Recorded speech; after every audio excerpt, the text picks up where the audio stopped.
Hello, hello, hello. Welcome back into TK Wrestling. We're back with another TK pod. Going to be doing some Monday Night Raw reviews, a little rumor mill reaction, seeing what's going on in the rumor mill, and maybe talk about what's coming up down the week in SmackDown and Saturday night's main event. NXT canceling a show because they didn't sell enough tickets. So that's very interesting. But yeah, we're here for TK Pod episode 5. And it's Casey Jones and Matt Dye here. We're ready to talk about some wrestling. How's your week been going so far? You know, just not introduce, but just talk to the people. I mean, it's been up and down, man. You know, I mean, it's been good and bad. Like, obviously, we're going to talk about Raw here in a second, and Raw was I found to be a pretty enjoyable episode, you know. But I just found out, man, eBay. I'm not happy with eBay. I'm not happy with an eBay seller. I'm pretty sure this eBay seller is probably gone. But dude, literally, like, this is a seller, according to eBay, has been a seller since 1997. 97 had like a 99% whatever positive feedback rating, right? All right, so just to give you a little insight in the world of comics, a new comic came out last week called Battle Beast. Now, it's a dumb name, don't get me wrong, but if you're familiar with the Invincible character, that's the Amazon Prime cartoon now, Battle Beast is one of the characters in Invincible, also by the creator of Walking Dead. So the guy, like, this is the Walking Dead guy. So it's like the first new #1 he's done in a while. And nowadays they put out, I can show you, you've seen it, they put out multiple covers for all these books. But what do? They did what's called a blind bag. And a blind bag it's what we love, Casey. You're ripping comics instead of ripping cards. You know, imagine a comic in a bag and you don't know what cover you got. You know what I mean? So I pre-ordered. I only pre-ordered 5 because I wasn't trying to be nuts. Some guys pre-ordered like 100 of these things from this guy. How much were they per? I mean, like I said, I ordered 5 for, like retail costs if you bought them at the store would have been $4. You know what I mean? But if you pre-order, you get discounts usually. So I got 5 for 12. So that's not terrible then. No. It's still frustrating. Knowing the situation, but yeah, like I said, it's only $12. But the flip side is now 5 of these they're going on the aftermarket for $10 to $12. You know what I'm saying? So not only did this guy, like, he only lightly screwed me over. Like, he screwed over like all these other people. Like I said, there's people who ordered 25 copies, 100 copies, etc. And apparently it wasn't this book. I guess this guy decided this month, because this month had a bunch of hot books. There was a new Amazing Spider-Man #1, and when new #1s come out, people always buy more. Came out this month. Batman Hush is a very popular storyline, so there's a sequel to that came out after 10 years. So that had a bunch of covers and and then there's this other book called Exquisite Corpses, which all of our listeners might enjoy. That's just a fun book.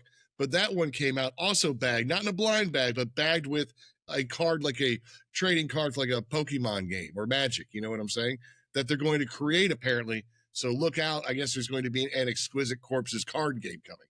Regardless, that's cool. Regardless, this dude, because like I said, I only found out because I messaged him. I go, hey man, just checking out my order. And then I went and looked. I noticed his feedback had dropped from 99 to 94%. I'm like, huh? I went and looked. He's got 14 negative reviews in the last like 3 days from people. So that's the only reason I know this is happening. But the problem is I pre-ordered too far back. So this is why my beef with eBay is that eBay allows these pre-order type sales to happen, but they only give you 90 days. So I pre-ordered this before 90 days. So I have no recourse. I can't get a refund. I can't get buyer protection, nothing. And this guy, if you think about it, if he defrauded that many people, that's like a felony. Like, I mean, I just feel like eBay should have to give up this guy's information to the police, if nothing else. And so somebody that should be pursued for a felony. But anyways, just kind of upset really, because it's like I said, it's 2 things I love: comic books and cards, in a sense, and I don't get to blind bag open Battle Beast unless I want to now go pay $10 a copy, Well, and at this point, he's taking away content from your channels. You know what I'm saying? Like, he's taking away content that you get to make, that you paid to make. Yeah, because nobody's going to really want to watch it maybe in a month if I do buy them. You know what I'm saying? Like, right now they're hit. And I've actually avoided, because I've been waiting for mine to come in, I've avoided watching other people's blind bag rips because I don't want to know what's in them. I want to find out myself. And now I'm not technically never going to get to find out, because I don't know if I can justify $10 a book. You know what I mean? I just couldn't imagine killing my eBay account that I've had for 25 years at this point, 26 years at this point, over some extra cash in my pocket. It's like killing the gander for the goose. You're getting rid of your moneymaker to make a few extra bucks, and then what are you gonna do? It's shocking, man. I can't believe it. I don't know. So, anyways, that's the downside of my week, and it is such a silly downside in some ways. Like, yeah, I lost. I mean, because I ordered a couple other books as well. So, like, my whole order is not coming. So, I mean, I did lose more than $15 on these 5 books, but still, I lost less than $100. But it's just a principle, and it's also, like I said, it's more the experience. That blind bet. I just wanted to do it. Yeah. And now it's like, do I buy one for $10 just to do it once? I don't know. It's like, it's just. So and it's just the injustice of it all. It's the injustice of it all. It is. I need somebody to come and do a power DDT on this seller. Yeah. So yeah, we need to go hit a DDT on his rankings over on eBay because we might not need to. It sounds like it's tanking well enough on its own, because to go from 99 to 94% on an account that you've had for 20 plus years means that you royally screwed up. Oh, so yeah, no, it's bad. And it was down even lower this morning. It was down to 92. So, I'm sure, that's way worse. I'm sure it'll keep dropping. And I can't, the other problem is because I'm past the 90-day window, I can't leave feedback. Otherwise, I would have a negative review on there as well. You know what I mean? So anyways. Have you messaged eBay about it? I actually found a way to call eBay about it. And eBay told me they couldn't do anything since outside their 90-day window. I'm like, well, then why do you allow pre-sales? They're like, we don't. I'm like, yeah, but how many things they got pre-sold on eBay? Football cards, basketball cards, video games, comic books. Like, you can't. It would be like a Pokemon set coming out and you're selling pre-sales and then you just don't ship it out and you just rip the cards for yourself. Like, it's a crime. Like you said, it's a crime. And if you did it to that many people, you're right. It's just $500 for a felony charge. So it's like, I'm sure you hit that, like you said, between 2 orders probably, So. Yeah, exactly. All right, well, despite all of Matt's downsides with eBay, I agree with Matt. I thought this episode of Monday Night Raw was a pretty decent episode. The internet seems to disagree, and the viewerships seem to disagree. I don't know if maybe the NBA Finals had something to do with it. Maybe coming, I doubt it, because the Finals were last night. That's Tuesday. Yeah, so Monday, I don't see anything that was going on that would have. Unless there's like something on primetime weekly television that I just don't know about, that I don't follow. I don't know why the ratings would be down. That doesn't really make a lot of sense, And this was, like I said, I feel like a better episode than last week. Maybe, yeah. But like I said, last week's episode was kind of a little middling. So if you were gonna tune out before Saturday Night Main Event, we've talked about the PLEs and whatnot. I keep wondering about, are we doing too much? You're gonna burn out the average fan in some ways, I don't know. Well, and this is the time of the year that we consider the pro wrestling doldrums of it all. Like, yeah, we get content all year long from WWE, but we'd be lying if we said that between WrestleMania and SummerSlam, they didn't, in a way, kind of phone it home. I mean, Cody Rhodes is still gone. So when your number one babyface in the company, in Cody Rhodes, Roman Reigns, when those guys are gone and not on TV on a weekly basis, we are in the doldrums. I appreciate the fact that they're trying to elevate more talent in their absence.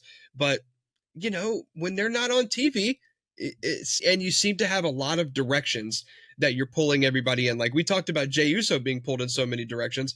Now, Logan Paul is being pulled in multiple directions. Gunther's being pulled in multiple directions. Seth Rollins is being pulled in 4 or 5 different directions. So it's like, yeah, I as a diehard wrestling fan, love all the dots that we're having to connect.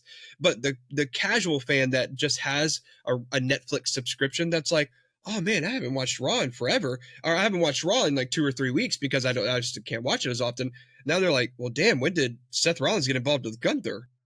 When did he start beefing with Logan Paul? And so there's just so many layers that, like you said, maybe we are reaching that burnout in terms of, the casual fan. And maybe it's just the fact that they haven't treated Saturday night's Main Event with the respect that it's deserved up to this point. So why should people be invested in it? I mean, look, Saturday Night Main Event, there's only 4 matches confirmed, and that's that's kind of surprising when you think about the average Raw has 5 matches or so, so look, we'll see what's up. Maybe it's also the fact that maybe you got to be a Seth Rollins guy. Maybe that's why I'm loving it so much, because right now this is a Seth Rollins-centric story, in a sense, one of the stories going on. So maybe that's why I'm loving it so much. And the casual fan, like I said, if you hate Seth Rollins or you're not a Seth Rollins, a supporter, if you're a CM Punk fan, maybe you're not enjoying this as much. I don't know. Matt's not a CM Punk fan. He always tells me about how much he loves CM Punk, and he just can't wait to see him on every single card he's on. He loves singing his song when he comes out. God, dude. Hey, yeah. We'll talk about the song later because that was one of my favorite parts of the whole show. I thought that was excellent. But let's jump into Monday Night Raw now that we've, talked a little bit about your eBay woes. But yeah, Logan Paul kicked off Monday's show, eager to talk about the World Heavyweight Championship match against Jey Uso, and surprisingly was interrupted by Gunther. And I actually loved this move because we were talking a lot about last week about how it felt like them introducing Gunther back into the fold so quickly made it seem as if the main event between Jey Uso and Logan Paul was a foregone conclusion now. That it had to be Jey Uso winning. And I think that while this was good, it's maybe a little too late. I think the writing's already on the wall that Jey Uso is going to retain. And I think that had you done what you did with Gunther, like I wish we could have just had all three of them in the ring last week. And Gunther could have addressed both of them and said basically, hey, it doesn't matter who's taking that title. I'm coming after whoever gets it. And we just got that a week later. And I really felt like it took some of the impact away because I feel like 90% of fans still feel like Jey Uso is the guaranteed winner on Saturday over Logan Paul. And I don't know, man. Like I said, I really liked the segment and I really liked Gunther finally coming out. I think that I'm not a huge Logan Paul guy, but I think that the strongest point of his game at this point is his mic work. He's always been a content creator, so he's just naturally good in front of a camera and on the microphone. But like, it's getting harder and harder to hate this dude for anything else other than personal things outside of the ring.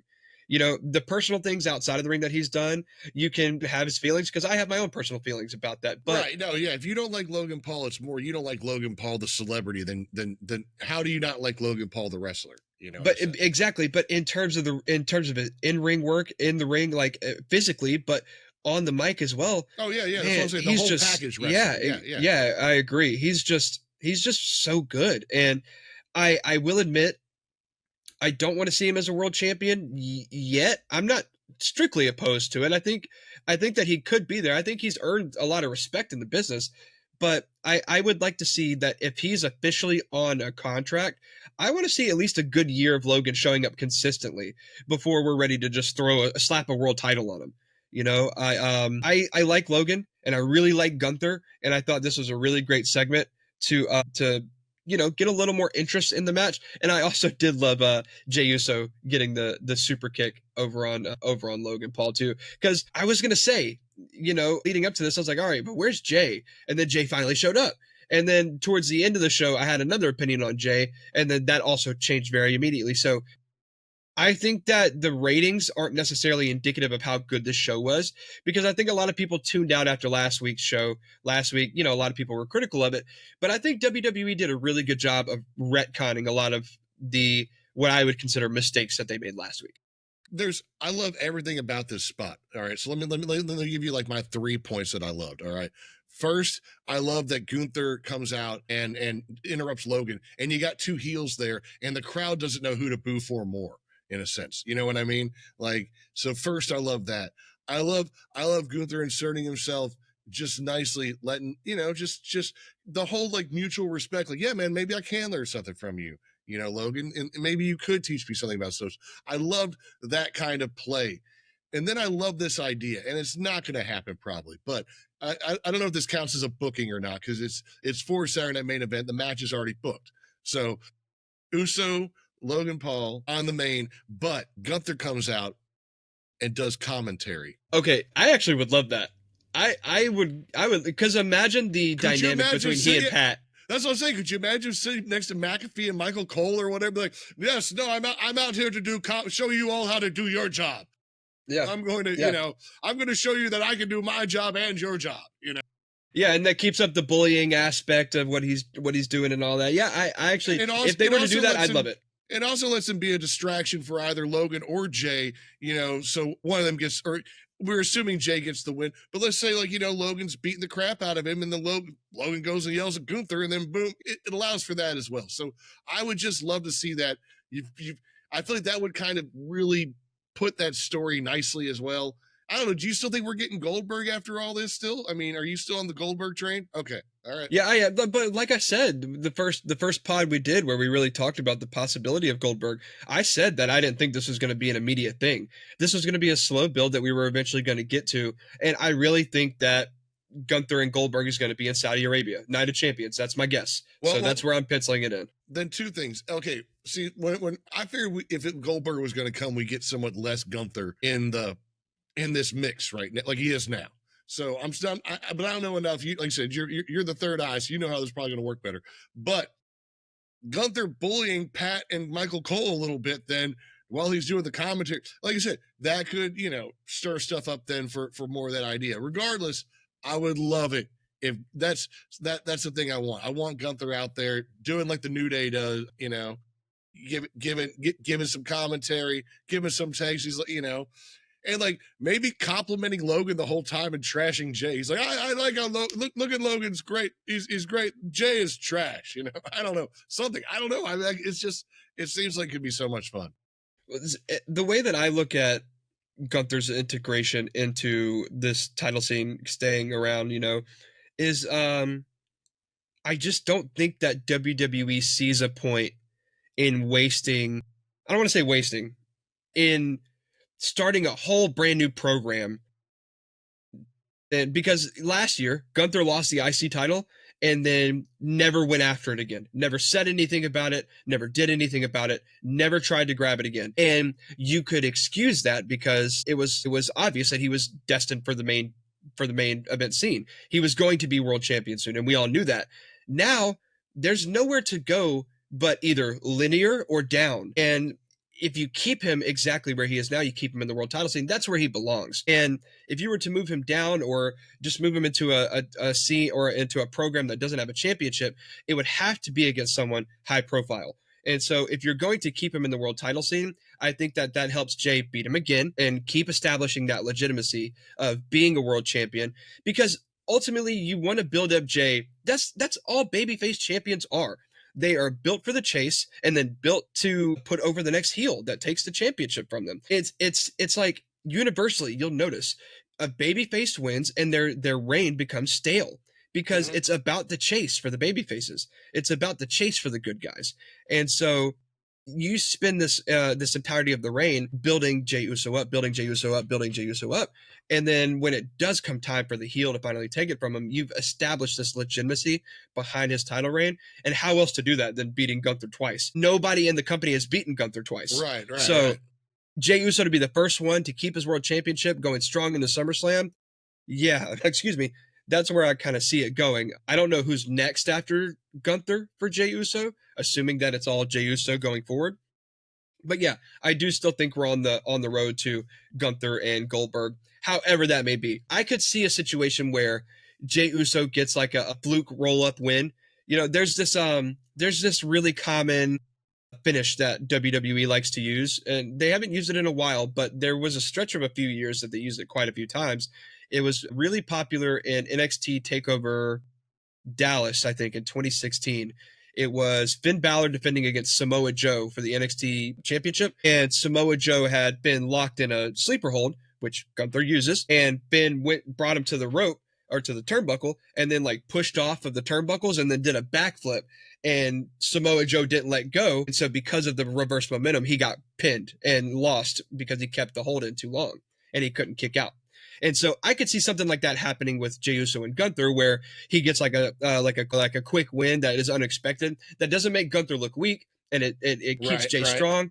And then maybe Gunther can execute a post-match beatdown that then can summon out Goldberg. And he's like, all right, I've watched this for long enough. And the good thing about Goldberg and Gunther, look, I have never been a huge Goldberg guy. I was really young when he was at his apex in WCW. And whenever he came to WWE, he wasn't the same. Like, we didn't book him the same. And then by 2004, he and Brock Lesnar were both out of the company, throwing up middle fingers to each other at WrestleMania. Have you ever heard about the WrestleMania 20 match between them? So Stone Cold Steve Austin was a special guest referee, and it was widely known. So keep in mind, this is early 2000s, but it was widely known on the internet wrestling forums that Brock and Goldberg were both out they were both gone, and they made it no secret. So they had this WrestleMania match, and the crowd laid into them, dude. Booed them the whole time, let them know how they felt. Brock Lesnar ended up flipping off the crowd, giving them double birds or whatever. And so I've never been a huge Goldberg guy. And in his second run in his career after he returned to WWE in 2016, I think it was, he gets gas very fast. So I think that Gunther is the perfect guy to run a slow-paced match where you can do big, heavy-hitting moves, and Goldberg can sell him a huge chop for 30 to 45 seconds at a time. And before you know it, we've been in the match 12 to 15 minutes, and then they're going home. And it's like, oh, well, that actually wasn't a bad match.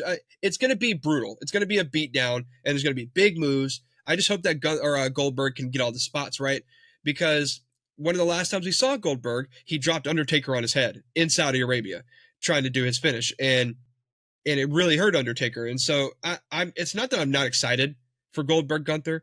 I just see the writing on the wall of this feels like one of Goldberg's last matches, if not his last match. That's always been my thing. It's like I like Goldberg. I like Goldberg back in the 2000s. You know, he was like the anti Brock Lesnar in a lot of ways. He was like the one you'd like, because nobody liked Brock. I mean, unless you just liked just pure whatever hulking muscle machines, you know. But you know, Goldberg was like the good version of Brock. You know, like if Brock didn't take as many steroids or something. I don't know. Yeah, and I mean, and his entrance was badass. You know, he had the sparks flying all over him while he's coming out. And I mean, the spear that he uses is just like a universally cool move. His jackhammer is really cool. Like he's a cool wrestler. But in ring, I'm not one to speak, right? I am built the way I am built. Just watching his matches in 2025 and 2020 and 2016.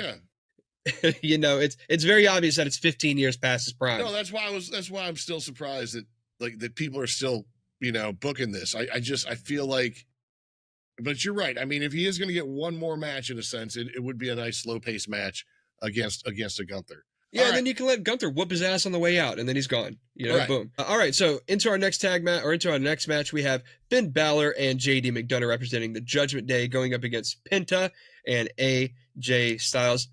Look, pretty straightforward, great tag team match. All four of these guys can go. I think Ben and JD McDonough, obviously they have trained together, come from Ireland together. They have all the chemistry in the world. I think Penta and AJ Styles, with the matching ring gear, might I add, inadvertently maybe, but matching ring gear. I thought they were a really fun tag team to have together. And eventually, JD McDonough and Balor did pick up the win after a little bit of an interference from El Grande Americano in the crowd. I mean, look, dude, we're obviously building towards what you said we were building towards. We're building towards the tag team match. It has to happen. It's so great. Penta beats Gable, but can't get away from El Grande Americano. You know, it's like you're beating the angel and getting beaten by the devil on your shoulder or something. You know, I mean, it's just it's so much like this match.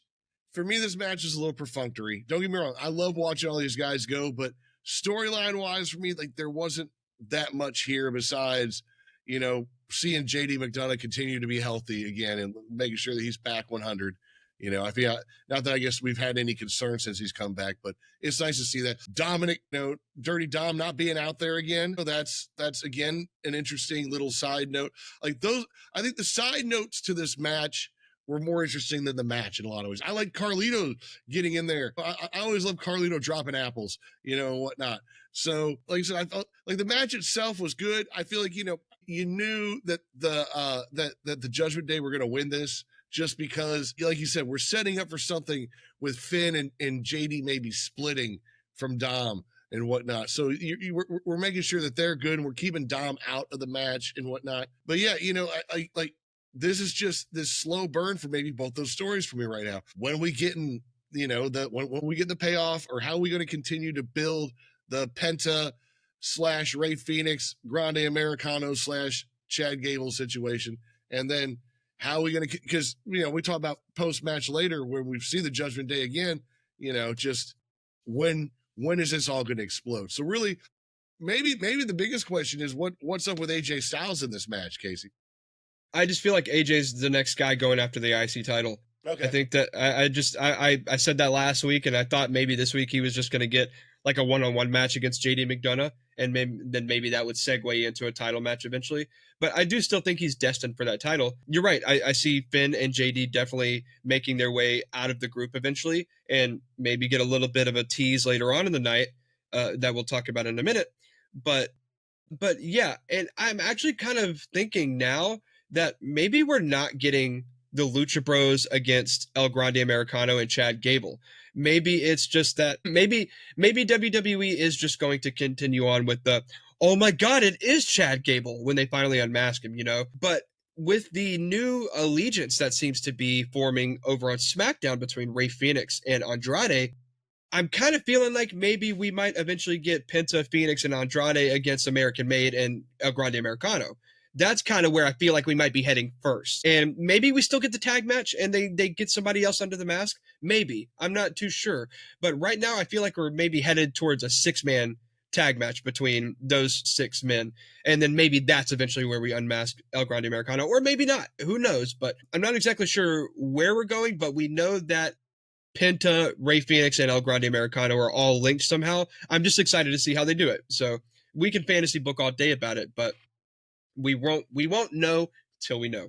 But I thought it was a fun match. You're right, slow burn storyline, but I'm all for it because the Judgment Day dissolution is on the horizon. It's coming soon. And yeah, so I thought the match was great.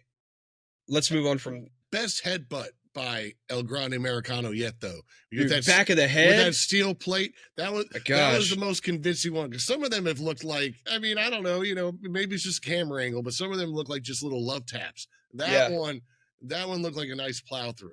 Yeah, and the back of the head made me ooh. Like I know he didn't actually, but like in my out loud, I was like, that looks like just thinking about it.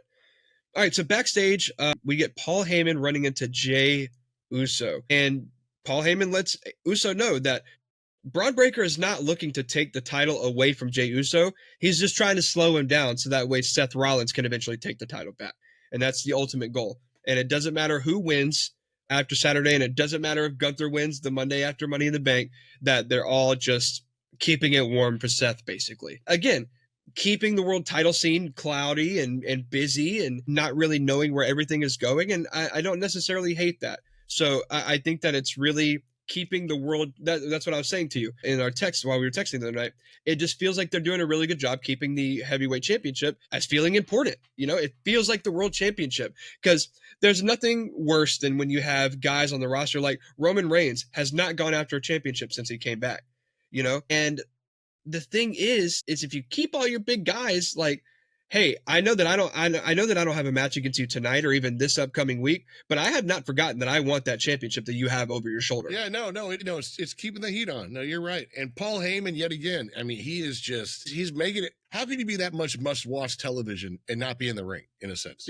Dude, I don't know. He's so good. And I was telling you, I really like, and if they're not doing it intentionally, then Jey is just doing a really good job acting. But I really like that it seems that they're giving Jey this, like, the sense of being overwhelmed by being champion. Like, you know, we saw the segment where he sat down with I think it was Sammy in the backstage area at one point, and you saw him like look down at the championship and he's like, man, this is a lot.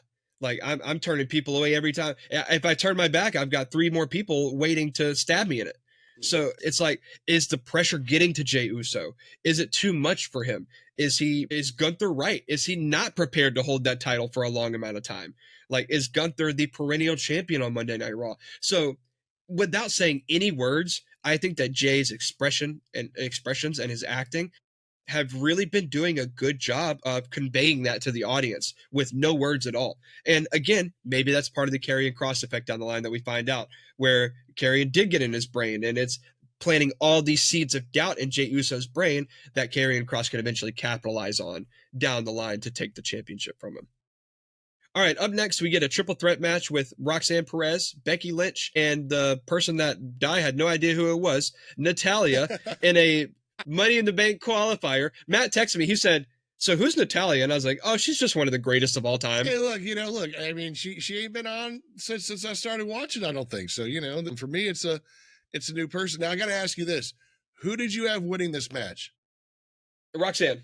Okay, Roxanne. you had her winning? Okay. Yeah, because I obviously I didn't text you, so I don't get to claim the third eye. But I knew Lyra was showing up. It's no disqualification. All right, all right. I knew Lyra was going to show up and do something to cost Becky in a way. That just feels like a heel move, though, and she's, Well, no, she's the pissed off babyface that's tired of getting attacked. Yeah, God, no, it was great. It was great. Don't get me wrong, but I mean, I was not ready for it. I guess so. For me, and I was caught off guard by that. So yeah, and I kind of sadly knew Natalya was here to eat the pin. But the thing is Natalya is a former world champion. Like I said, she's been in the company for almost 20 years. She's the longest tenured women's wrestler ever employed by the company. No, she was good. She can go. And I mean, like I told you, Bret Hart's her uncle. Jim the Anvil Neidhart was her dad. Owen Hart is her uncle. She's no scrub. And she actually, so she's not on TV a lot. And I think a big reason that she has a big job, it's kind of ironic. Jim was her father. He's passed away a long time ago at this point. But Bret, they did Bret so dirty until they finally brought him back and made amends. And then Owen Hart, do you know the story about how Owen Hart died? It fell from like 75 feet. I know what we define it as. So there's that background. And then Natalya is also married to Tyson Kidd. Tyson Kidd's a producer who was injured in NXT by Samoa Joe. He ended up breaking some vertebrae in his neck, and he only had like a 5% chance to survive his surgery. To survive the surgery, a 5% chance. And so there have been so many negative things around Natalya in terms of her family in the pro wrestling business, in WWE specifically. I think that it would be easy to claim Natalya as a Nepo baby hire, as someone that we're just going to always give her a permanent job. But it's not enough to say that, because she's incredibly talented in the ring. She can talk on the mic. She knows what she's talking. She trains. That's why you don't see her a lot on TV. She trains a lot of the NXT talent. She trains Jade Cargill. She was a big reason that Jade got so much better in the ring whenever she went away for her injury angle. And so, yeah, I obviously wasn't saying that you were disrespecting Natalya. It was just funny because I was texting Donnie. I said, man, I love that I get to talk to Matt about reintroducing him to wrestling, because he just asked me who Natalya was. And I don't think anybody's asked me who Natalya was in the 18 years that she's been hired by the company. Hey, look, so it was nice to be able to talk about that. You got to tell me, have her and Rhea gone at it before? Because I feel like she's got the physique. I feel like that could match Rhea. I'd love to actually see Natalya and Rhea in a match. I'm pretty sure they have. I can't recall off the top of my head an absolute banger or a huge PLE match that they had, but I'm pretty positive they have. I mean, I'm sure they probably have, but man, that just feels like if they were going to bring Natalya, if they're going to start giving her more screen time after this or whatever, I would love to see her because she just feels like she's got the physicality to take on Rhea. So that would, for me, I think that would be an interesting match. Her dad was a tank, man. So she's got a nice build, and she's been in quite a few tag teams. Again, she is all about bringing up the next generation, and really, she's got a job for life. She's going to be there for the rest of her life. By the time she's done with WWE, she might have legit been employed by them for 50 years. So I think she's there for life. I think she's a lifer. But yeah, Roxanne Perez did end up picking up the win and qualifying for them. Let's talk about the winner and whatnot. But that's what we do. She did end up getting the win with the Pop Rocks over Natalya. And I did love the Lyra spot here. I love Lyra showing up. Great. Like I said, I mean, Lyra she's slowly creeping up and becoming one of my favorites. I liked her from the start, but man, this like I said, this new rivalry with her and the man, it's just so good. Have you heard her interview with CBB yet? No, I haven't. Is that new? It just dropped yesterday. Right. And she talks about being, because she and Becky and Finn and JD McDonough and Sheamus and Fit Finlay, there's been less than 10 pro wrestlers to ever make it to WWE from Ireland.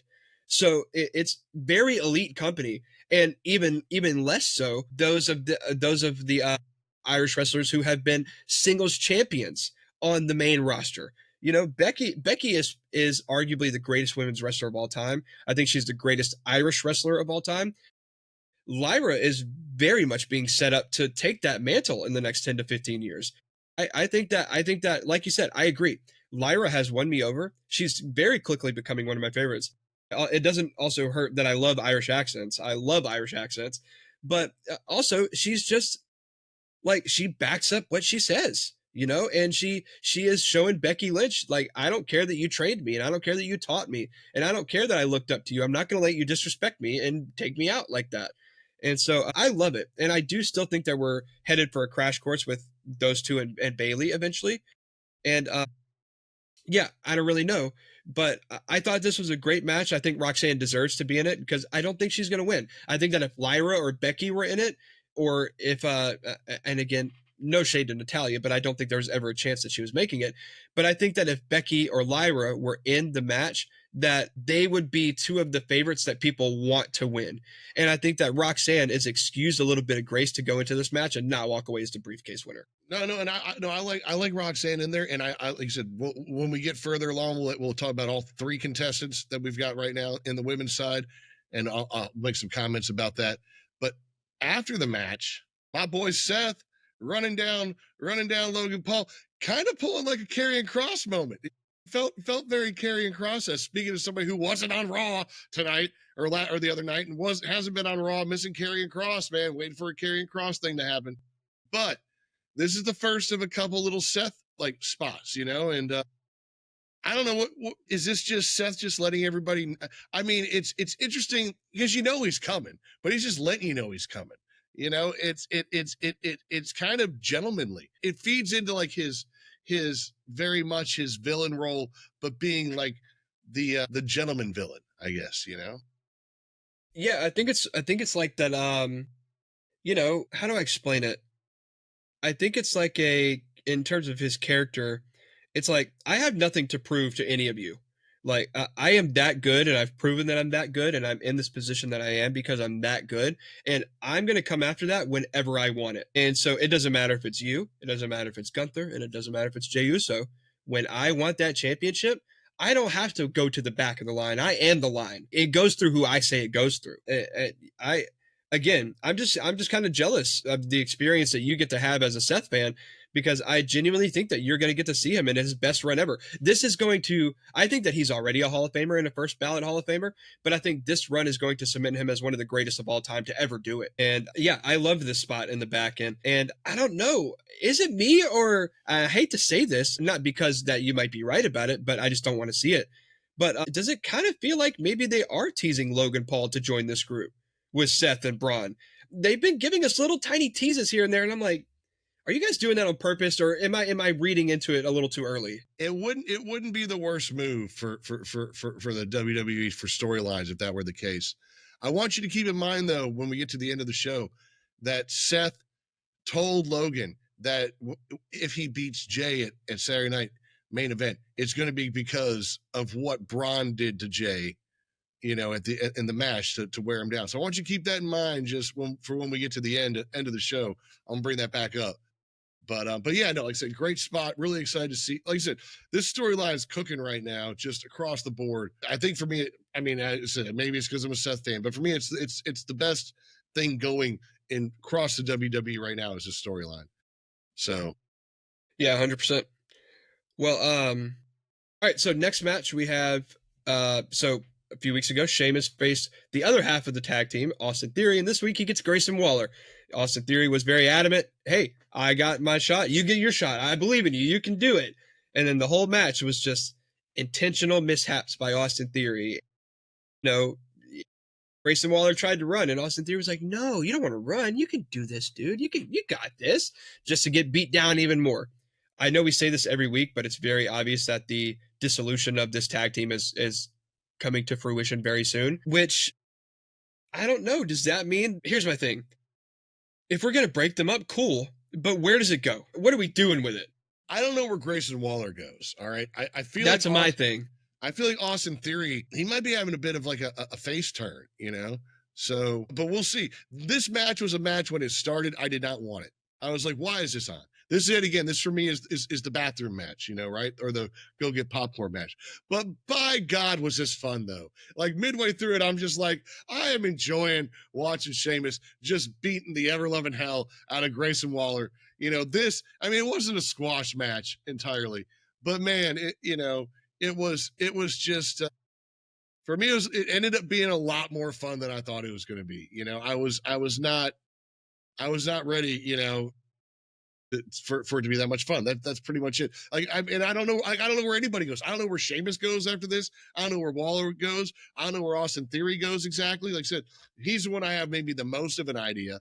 But when it comes to just pure entertaining wrestling between three wrestlers, like I said, because Austin Theory, even though he wasn't in the match, was as much a part of this match. This was fun. For me, this was just fun. Yeah, again, I think this is a way to keep the momentum on Sheamus going forward, and also further create the dividing line between Theory and Waller. The writing's on the wall. It's got to happen soon, and if it doesn't, I'm gonna lose interest soon because I've already lost interest once, and now they're kind of ramping it up again. And if they don't execute it very soon, I think most people are probably gonna lose interest, and they're gonna lose the moment that they have. No, So yeah, no, Waller and Theory have to split, and it's got to be big, like or at least medium. yeah, I mean, my hope is that if Theory is destined to join the Rollins Breaker Heyman group, I want them to do it the Monday night after Saturday night's main event.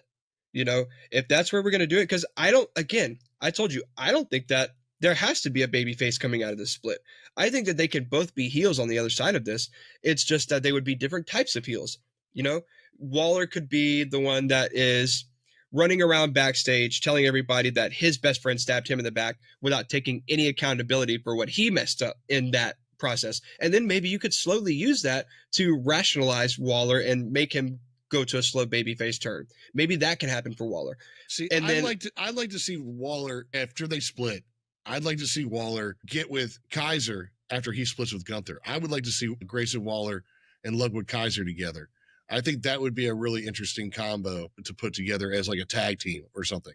So I hate that, because then on the other side of it, you've got Kaiser, who feels dejected from Gunther, right. And you've got Waller, who's obviously dejected from Theory, and they could make a little, and then that bolsters the tag team division even more. I actually really like that shout. I think it's a good call, Matt. And then on the other side of that, I think that again, both of these guys end up being heel. I think that if you do it the Monday night after, right? Maybe let's say Seth and Braun don't get the win on Saturday. And let's say we don't get a Sammy turn, because a lot of people think we're getting a Sammy turn and he's going to join the group. Right. If that doesn't happen, then all of a sudden you can have a really pissed off Seth and a really pissed off Braun Breaker. And they could come out in a segment where maybe Theory and Waller are like confronting each other about their, transgressions that they've had over the last few months or whatever. And maybe when it looks like it's a 2-on-2 situation, Theory can then turn on Waller, the group beats him down, and he can join the group right then and there. And he can establish himself as the new member of the group with Seth and Braun. And you can leave. And then you can even have a little sympathy for Waller. You're like, damn, like I knew they were going to break up, but you didn't have to do it like that. You didn't have to beat him up that bad. Come on, dude. Like, so I don't exactly know where we're going, other than the fact that we got Theory and Waller splitting up. But I don't necessarily think that either of them has to be a babyface on the other side of this. So I'm very curious to see what happens. Yeah, but I think, but you're right though. Next week's Raw is probably going to be one of the better episodes, depending what happens Saturday night. But there's a lot. Like Saturday night, like I said, there's only 4 matches, but there's a lot of drama in those 4 matches. But we'll get there eventually. All right. So up next we have Tyrese Haliburton, the point guard from the Indiana Pacers.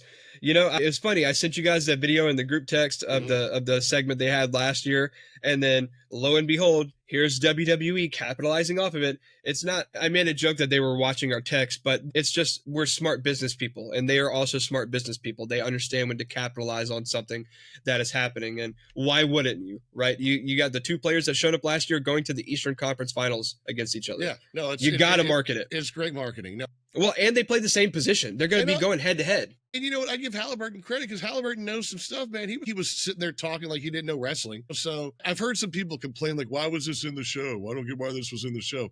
That's just, look, I mean, I'm sorry, turn it off for 5 minutes then or something. Because if this is the make or break for you, dude, then you must be really pissed off at every celebrity that WWE has ever brought in. At least this guy is 6'4". Like at least he's the height and the build of a guy that could wrestle. I'd rather have Haliburton than Travis Scott. All right, Yeah. I'd rather have Haliburton than Travis Scott, or even now. I'll admit he proved me wrong, but a guy like Stephen Amell, right? He came out and looked great in his match that he wrestled way back in the day, but he's not built like a basketball player. And so you look at guys like Tyrese and Jalen Brunson, and especially Tyrese. he's towering over some of these wrestlers. So it's like, look, man, it's just more publicity. It's just more stuff that the WWE can do. If you hated Tyrese Haliburton on the show, but you love Pat McAfee on commentary, you're a hypocrite. That's what it really boils down to. And I also Tyrese Haliburton is going to be in the WWE 2K25 game. I love that too. I heard that. Yeah. Yeah. So, and I mean, put Jalen Brunson in there. Why not? Let's let him have a match 1-on-1 in WWE 2K25, because we're not going to get it in real life. The NBA and the contracts are not going to allow these guys to go put their body on the line. And if they do, I'd be shocked, and I'll be the first to admit I'm wrong. But I just can't see it happening. Yeah, I don't mind Haliburton being integrated. I just don't understand why we get so upset about celebrities helping to build more eyes into the product. I don't understand how that's a bad thing, especially if it's like Tyrese Haliburton or Jalen Brunson, when they are super fans and they know what they're talking about. You know, they're not just showing up and being like, "Where's Stone Cold Steve Austin, huh?" Yeah, no, they're not just showing up for an interview. They're fans doing an interview. So yeah, and like Tyrese even has his own merch on the WWE shop. I don't know, man. I almost want one of the Tyrese Haliburton shirt, and I'm a Thunder fan. So it's a cool thing. And as I've said, this for me is the best NBA Finals in a while. And I think my buddy said that, you know, now that your Thunder knocked out the Nuggets, that there's going to be a new team for the 7th time in a row or whatever, you know, so winning the NBA championship. So NBA right now is doing really well, just like WWE. All right. Then we got Sami Zayn coming up to Jay, letting him know he's got his back. Saturday Night Main Event. You know, that's just, I mean, we'll see. That's just a little storyline pushing. Yeah. This was the moment I mentioned earlier where I said Jay was kind of, you know, Jay seemed off. He's got nobody besides his brother, really, who's really got his back. Because everybody who's got his back on Raw also wants his title. You know? Exactly. Everybody that has his back has ulterior motives. Exactly. Then we get, and this one, dude, I don't know, Akira Tozawa challenging Rusev. Just, I don't know. I mean, make it make sense, Casey. I mean, Otis is gonna come back and save Akira, and then we're gonna get another match between Otis and we're gonna get a legit match between Otis and Rusev, where Otis probably looks a lot better. He shows back up refreshed and ready to defend his honor and all that stuff. I don't really think it's anything more than making Rusev look great and getting him ready for his first big program after this. Okay. I wouldn't be surprised if maybe, let's say AJ Styles takes the title away from Dom, Rusev could have a program with AJ Styles next for that title. I wouldn't be too surprised about that. But look, I think this is a good way to get people on TV and take up some TV time while also building one of your stars. Akira Tozawa and Rusev, that just, God, it's going to be comical. It's going to be comical. Get ready to watch Akira be flying around that ring, dude. Yeah, but the thing is, he's going to hit some cool spots, too. No, he's going to be crawling all over Rusev's body, too. Like, I love how he just moving, like, he's like, he's here, now he's here, you know? And then Rusev's just like, no! Yeah, dude. And Akira Tozawa, I guarantee you, there's going to be a little spark in that match where you're like, kind of makes you sit up, you're like, oh yeah. No. And then Rusev shuts it down immediately. Right. Probably the big kick. Yeah. So I think it's going to be a fun match. Look, Akira Tozawa knows his role. We all know what his role is. Right. And so that's the thing. I think it's going to just be a really fun match that it's going to serve its purpose. Mm-hmm. That's, I think, the best way to say it. But yeah, I don't think it's anything more than that. I don't, nothing too much to dive deep into, but something that we will dive into, because a little bit of good, a little bit of bad in this match. The next Money in the Bank women's qualifier, Rhea Ripley going up against the returning Kairi Sane, which, by the way, Kairi Sane, also one of my favorites. So happy to see her back. Mm-hmm. And then Zoey Stark.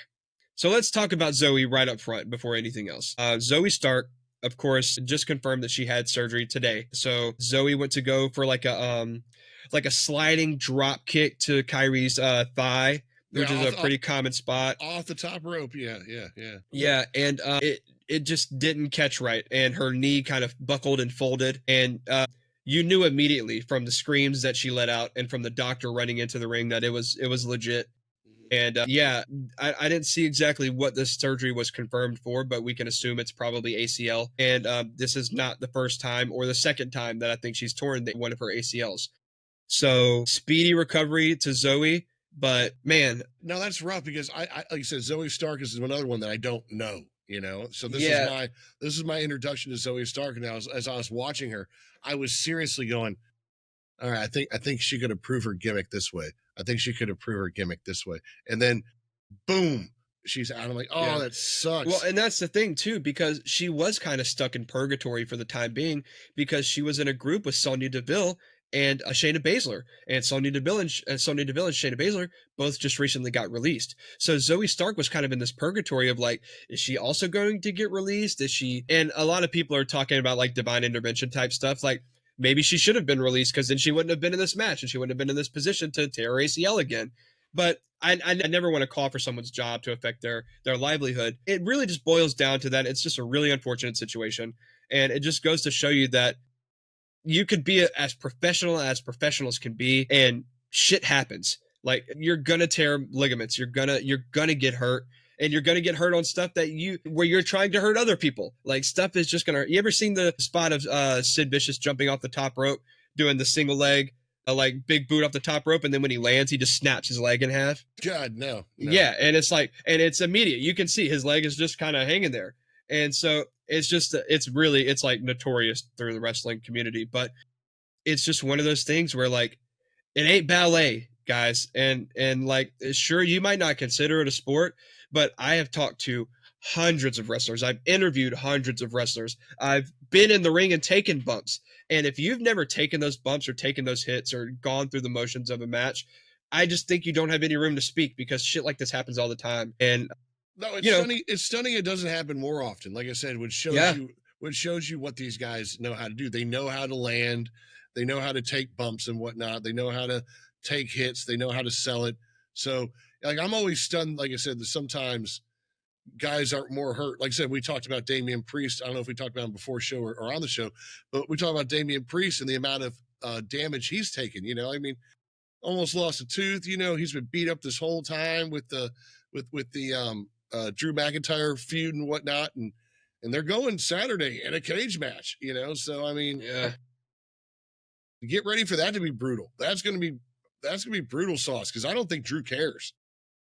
no, I don't think he does. But yeah, I really love seeing Kairi Sane back. She apparently had a really bad hand injury. I didn't know what the injury was. Yeah. But man, a hand injury has to be, I mean, you can't really wrestle with a messed up hand. If you can't control it properly, you can't really throw your punches. But really happy to see her back. I kind of knew that Rhea was winning this. And big props to Rhea and Kairi for calling a match on the fly, because while Kairi's English is great, it's come a long way, it's not her first language. So for a big spot like Zoey tearing her ACL, presumably, Yeah. gone. Yeah, like I said, right at the beginning of the match, basically, too. Yeah. Yeah, for them to have to pivot and call that audible with that language barrier. And I mean, they're both professionals, right? I'm sure they figured it out beforehand, but props to them. Kudos to them for being able to figure out that spot. But also, we've been talking about crowds, dude. This crowd was fired up. A loud crowd. They were extremely loud for Rhea Ripley. I think, other than Rhea's entrance and their support for her, there was only one other moment in the night where I thought they were maybe louder, that we'll get to eventually. But great seeing Kairi back. Hate seeing Zoey go down the way she did. Hopefully a speedy recovery for her, and hopefully we get to see her back on WWE TV. The spot I want to talk about, I don't know if you remember it, but where Kairi was coming off the top rope, and then Rhea met her in the air with the boot. With the boot, like in the chest or whatever. Yeah. I love that spot, dude. That was so great. Kairi Sane is so great at working the David Goliath, style of match. And I just thought there were some great spots between them.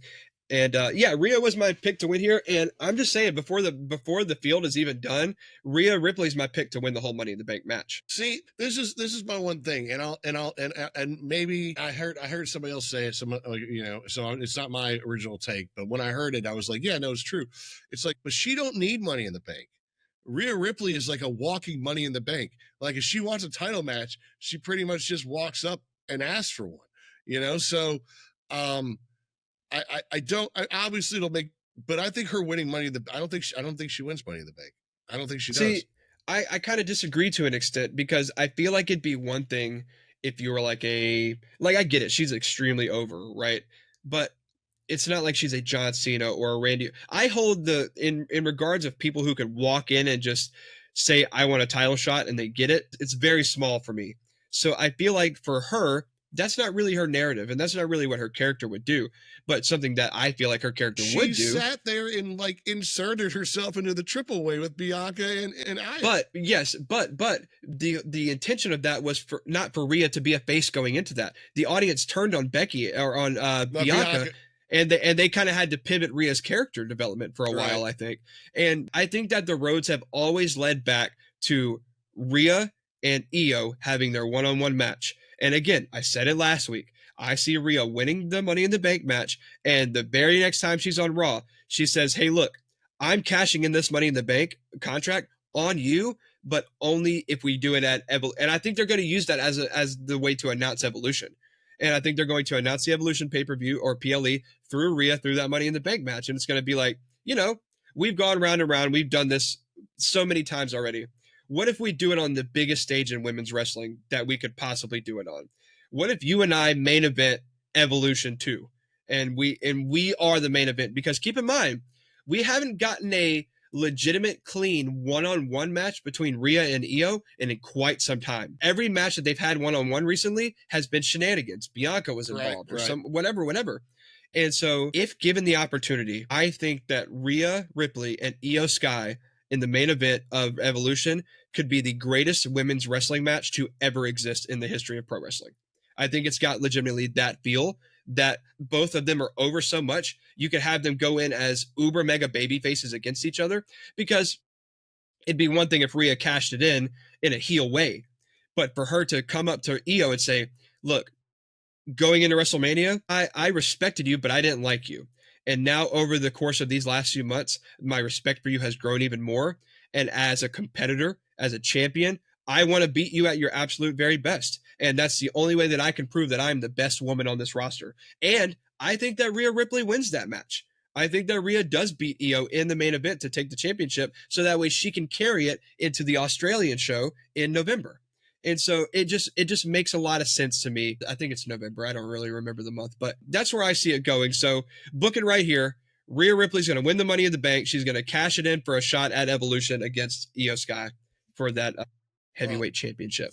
Casey, you're probably right, but if you want the alternative take, I'm going to say, given the three ladies that are in it right now, Alexis Bliss wins it, and she cashes it in on Tiffy. Well, if you're gonna pick her, you got to say her name right. It's Alexa Bliss.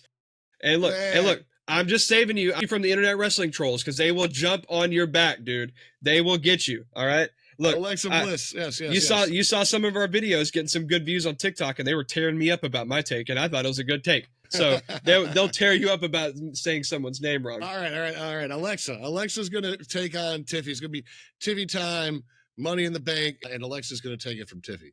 So yeah, we'll wait and see. But one spot that I'm not seeing mentioned here on the review that I'm reading that I wrote down is we get a little backstage segment between Judgment Day and Roxanne Perez. Roxanne Perez being brought into the fold a little bit. Again, Finn said, "Hey, look, she's not a member, but Liv is gone, and we don't have a lot of support for Raquel in this women's side of things." So it's the common. Finn obviously has some tricks up his sleeves, because last week we saw off in the very far distance Finn and Roxanne talking to each other. And now this week, all of a sudden, Finn is bringing Roxanne into the fold and saying, "Look, she's not a member. She's not a member." And then even Roxanne speaks up and she's like, "Look, I just like what you guys are doing around here, and I'm new in town, and I just need some backup. And I just want to prove to you guys I'm a valuable asset by giving you guys some help whenever you need it." And then, of course, we saw the spot that the internet is going absolutely ballistic for today when she gave Dom the chicken nuggets. The chicken nuggets. And then this look, dude, it was the way that Dom he opened it, looked at it, and then the way he looked back up at her. The internet is losing their mind about it, dude. They are loving it. It's like Dom gets Rhea, he gets Liv, he got Tiffany Stratton made a comment about taking him from Liv, and then now you got Roxanne Perez. It's like the dude can't lose. He can't lose. And his real wife isn't anything to. Yeah, his wife in real life is a gorgeous woman. Like the dude, and he's Intercontinental Champion. The dude cannot lose. Yep. No, that was a good spot. I'm pretty sure that's going to lead into part of, like I said, the disbanding of the Judgment Day as we know it. This also brings up contention for Liv when she comes back. So Exactly. That'll be interesting to see how that works out. Another spot I think that we need to talk about right before we get to the final match of the night was that we also had the backstage Seth and Gunther, similar to Seth and Logan Paul, though Gunther didn't take it as nicely as Logan Paul did, which I think shows you the level of confidence that these guys have against Seth. I don't think Logan Paul thinks he can beat Seth. I think Gunther obviously thinks he can beat Seth, So, just like I said, it's just interesting watching Seth be the gentleman bad guy, just letting everybody know, hey, look, it's going to be you, then it's going to be you, but then you realize at the end, it's going to be me, It's going to be me. It's gonna be me. There you go. All right, and then for next week, we did get a confirmation as well. We're getting the triple threat tag team title match. It's going to be the New Day against the Creed Bros and the War Raiders. So we could be getting that champion. Look, this match, this is the match I called for the New Day to actually drop the titles and the Creed Brothers to maybe win it in that fashion. But I didn't expect it to happen so early. So I really don't see the Creed Brothers winning next week. I still think I see the New Day keeping the titles, but who knows? It's a triple threat tag match, no disqualifications, rule anything goes really. So it should be interesting to see what happens. But yeah, right. Main event, we got Jey Uso going up against Braun Breaker, non-title match. Paul and Braun and Seth have made it very clear that the intention for this match is for Braun Breaker to beat the hell out of Jey Uso. And look, that's all it is. And not that I'm saying anything that people don't know, but my God, is Jey Uso just the most over dude I've ever seen. Picking up people's kids and just keep people's kids in his arms and whatnot. I would have never thought that yeet, would be a calling sign, but my God, it's so over. Yeah. Shout out to my boy, Ray Fury. He did it first, but but yeah. And, props to the girl that he picked up last night. She was on beat. On rhythm with him too, because I've seen quite a few kids that are like going the opposite direction, and that girl was on time with him. And yeah, dude, I loved Jey Uso in this new role as he was getting more accustomed and more comfortable. And it's not that I haven't enjoyed his reign so far, but it's also just been like, all right, I get you're super over, but like, show me with matches. And then he started showing me with his matches. His matches have gotten better. It's like, all right, show me more with your character work. And then he started showing me more with his character work. And it's like, man, he's just so hard to dislike. The catchphrase is over. He is over. He holds the crowd in the palm of his hands. Like they will go, you know how they do the decibel tracking thing. They'll be all the way up here. If Jay turns to the crowd and does this, silence. They stop. That's it. And you don't write down, and they're just hanging on every word he says. And you're right. I don't know that we have seen a guy that has been more over than him in quite a long time. And I think he's going to probably go down as one of the most over wrestlers ever, at least in this run. This is the most over I've ever seen anybody, like more than except for maybe Hogan, like more than The Rock, more than Cena, and like I said, it's a combination of everything. It's the entrance music and the way that's evolved, just the entrances in general have evolved. But I mean, yeah, I mean, this is pretty nuts. Just the fact that I feel like it keeps building. Like, I don't know if it's hit its apex yet.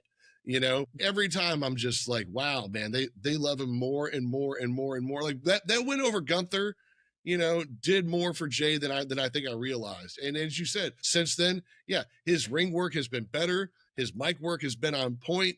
This match against Braun, he looked powerful in this match. You got think about it. Paul Heyman had to help Braun before anybody had to help Jay, right? So the what Jay's showing me here is just, I mean, look, he probably could have beaten Braun straight up, and what does that say?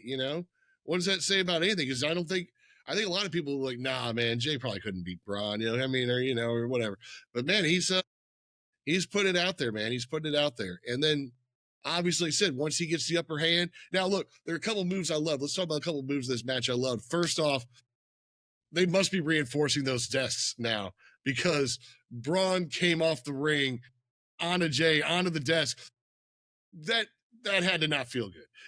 I mean, but usually we see the desk explode at that point. That desk didn't move at all.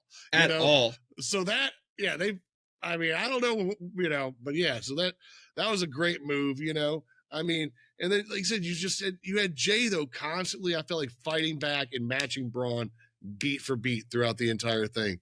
So yeah, up until the Heyman trip, what'd you think of this match, Casey? No, I thought it was a fun match, and the narrative that a lot of people feeling like, oh, Jay can't beat Braun Breaker. He's already done it. He's already beaten Braun Breaker. He took the IC title off of him last year, and then Braun did win it back, of course. But he's already proven that he can. Jay Uso has beaten everybody that he said he was going to beat. Like, he's done it. And so, not only the in-ring work, the mic work, the character work, but he's also backing up what he says. And so I thought this was a really fun match. And I kind of figured it was going to end in shenanigans. I didn't really think that either of these guys should be eating a pin before Saturday night's main event, especially since they're not in a match with each other. But yeah, I thought it was a fun match up until the trip. And even after that, I think that everything that happened after, Seth coming out to make the attack for the actual disqualification, right. And then Sami Zayn runs out to try. Before Seth comes out, not only that, Paul Heyman squares up.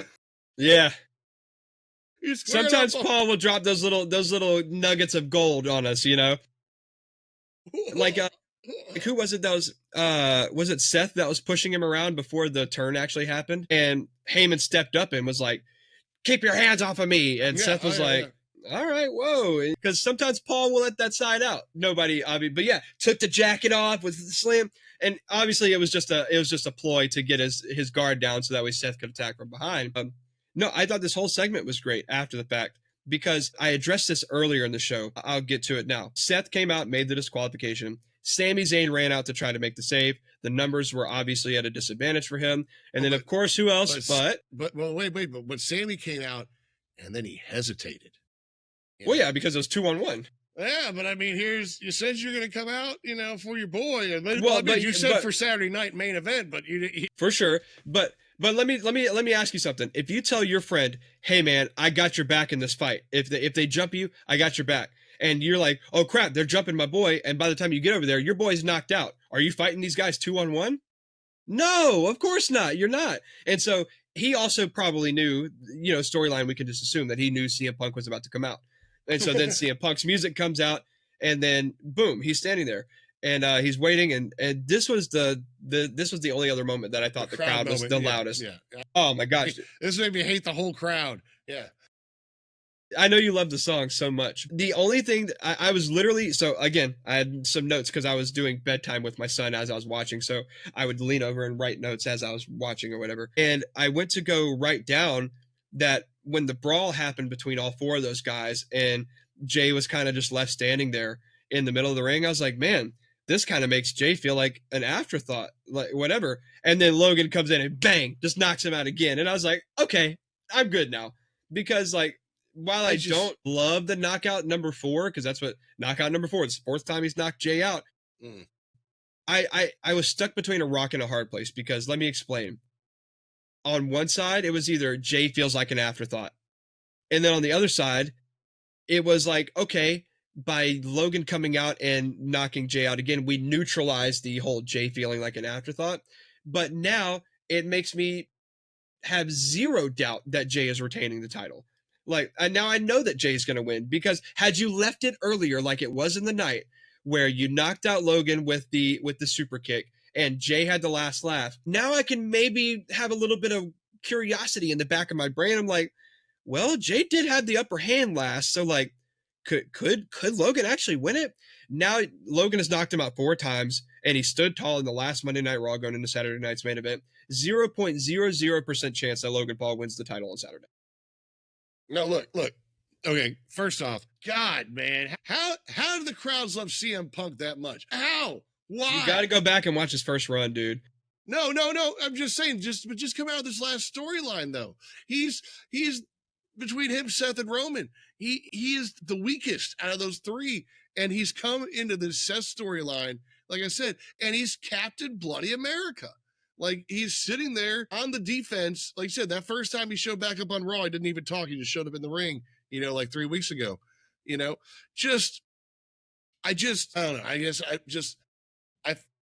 How do you like Punk more than Seth? Anyways, and the fact that they kept singing his song after the song went off, that's the moment you're talking about, was great. That was great, though. I mean, like I said, great as much as I hated it, was great. The Logan kick at the end does 2 things for me. A, going back, like I said, Seth told him, hey, look, we're going to soften him up for you. But who actually gets to soften Jay up in the end then? Logan gets to soften him up himself. Like, no. So for me, that's Logan taking care of business. B, this also for me leads into what I hope, and I don't, it's not going to happen. This is me like storyboard booking or whatever, that Jay just beats the ever-loving hell out of Logan. You know, it's just one of those where, like I said, like it's a Gunther type beating on McAfee, you know, we're like, just stop, just make it stop. He's done, you know, because like you said, he's knocked him out 4 times. And we've seen Jay kind of backed up into a corner the last couple months. Like I said, we talked with Sammy, nobody's got his back. I would like to see the pressure of holding this championship. I'd like to see him lose it. And I love for Gunther, like I said, to be ringside announcing, watching Jay just go into this bloodlust and just boom, boom, boom, just smacking the crap out of Logan Paul, you know, and cutting him above the eye or something, blood on his face, just, you know, and the crowd just looking at Jay, not knowing what to think. Because here's the guy we're just eating with, you know, and now he's like a savage man, just, you know, I don't know. Listen, eventually I feel like Jay's got to break. It doesn't mean he's got to go heel or something, but I feel like something's got to break, and it almost broke, but Gunther tapped so early that I don't feel like we got it fully in the Gunther match. And if there's one guy you can break against, it's Logan Paul. So I'm hoping Saturday Night Main Event, we just see some rage. I hope we see rage. That's what I want. Yeah, I mean, you can only back a dog into a corner so long before it bites back. You know, and especially when the dog is the biggest dog in the yard. And you only sucker punch a guy so much. I mean, like I said, it's like you said, 4 knockouts, sucker punch knockouts. You know, like how much before it's like, I finally got you in the ring. I finally got you right in front of me. Here we go. I would love because I agree with you. I would love to see that mean streak and Jay come out for at least one of these title defenses to like really. Then especially if Gunther's there, then you get to look him up and down and be like, all right, I'm not scared of you again. I'm still not scared of you, you know? I think I would maybe prefer to see that side of Jay maybe come out against like Sami Zayn down the line. If Sami Zayn comes and like turns against Jay and like that's the last line of whatever that Jay had of support. But overall, I agree with you. I want to see that mean streak in Jey Uso. Or imagine, like I said, Sami Zayn comes out and he's stopping him from beating the crap out of Logan Paul. You know, and then Jay turns on Sammy just because he's enraged. Like, and it doesn't even have to. Yeah, it doesn't even have to be a turn thing. It could just be like he shoves him off of him, and he's like, "Don't tell me what to do. You know, I'm doing what I got to do." And then maybe he inadvertently catches an elbow from Jay as he's winding back. So yeah. I think that's a good shout. All right, real quick because I know you got to go. Let's get into these rumors for a second. Okay. PW Insider says that Damian Priest has received a ton of praise backstage within the WWE for his toughness lately, especially with his tough matches against Drew McIntyre. Look, I just want to say real quick, for a program that nobody was excited for going into WrestleMania, after everybody, for the most part, really thought that quote-unquote Drew deserved more, this ended up being one of the best-built WrestleMania programs, one of the best-built feuds coming out of WrestleMania, and I think that both of these guys have looked like absolute stars coming out of this program, and I think the steel cage is just going to do wonders for them. I wouldn't be surprised if either of these guys are one of the guys that either takes on or takes the title away from John Cena by the end of this year. I think that both of these guys are being positioned as one of those guys that could do it. But what do you think?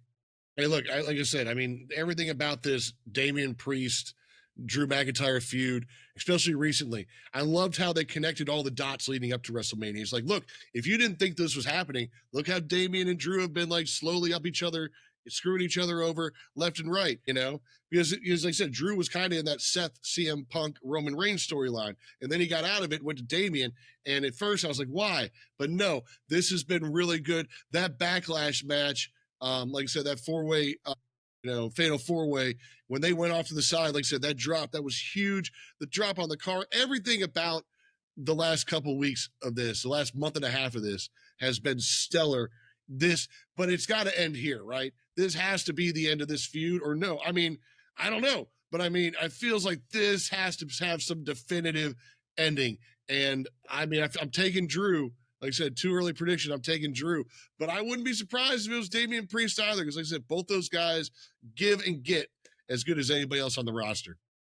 Yeah, 100% agreed. And then also NXT Europe is apparently in the works and going to be happening. Look, if it works and they can make it work, Great. I'm all for it. I don't know that I have more hours in my week to watch even more WWE wrestling, but if it's for the UK folks and they have something that they can tune into every week, I love it. I just saw what happened with NXT UK, and maybe you can argue that NXT UK only folded because Vince got a hold of NXT.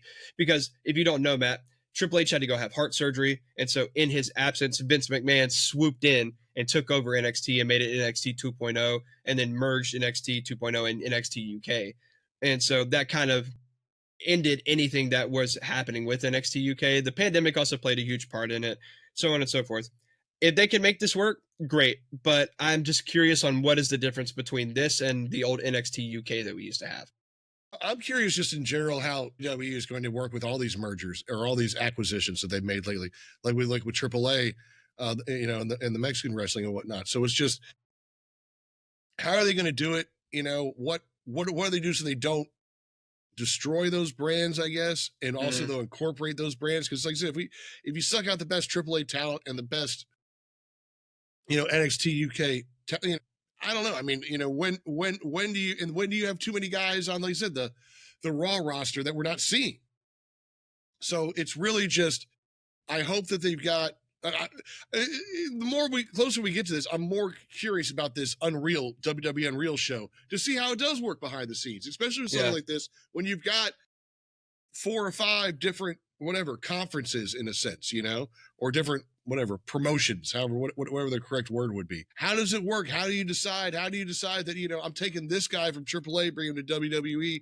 I'm taking this guy from WWE because he's not getting enough time, so I'm taking him back to NXT. I don't know how that all works. I'm really curious to see, but like I said, a lot of that's over my head because I'm not, like I said, I'm not super familiar with NXT and whatnot. So I'm getting in, like I said, I'm getting into a little TNA. I'm finding out about a little more of these things as we go along. But obviously, my focus is Raw and SmackDown.